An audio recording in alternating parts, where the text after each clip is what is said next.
À l'issue des législatives de dimanche, l'extrême droite suédoise fait son entrée dans le paysage politique suédois et s'impose en juge de paix entre les deux blocs dominants. Sans pour autant atteindre ses ambitions, l'extrême droite contraint le Premier ministre social-démocrate à tendre la main à l'opposition de centre-droit pour la neutraliser. Le résultat définitif de ces élections, lui, est suspendu aux 200 000 Suédois de l'étranger, dont le vote ne sera dépouillé que mercredi. À l'heure actuelle, aucun camp n'est proche d'obtenir plus de 50% des 349 mandats en jeu au Riksdag.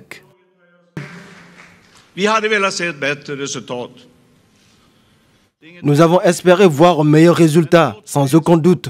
Mais malgré ce constat, grâce aux électeurs, le Parti social-démocrate reste le plus grand parti.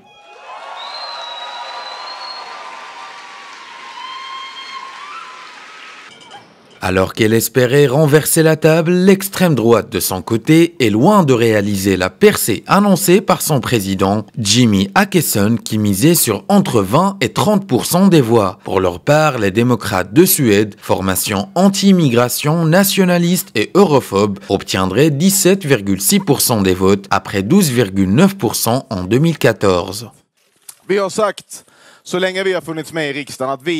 Nous sommes les grands gagnants de cette élection. Nous allons exercer une véritable influence sur la politique suédoise. Je suis prêt à parler, à coopérer, à négocier avec tous les partis, mais je veux surtout inviter Ulf Kristersson à négocier.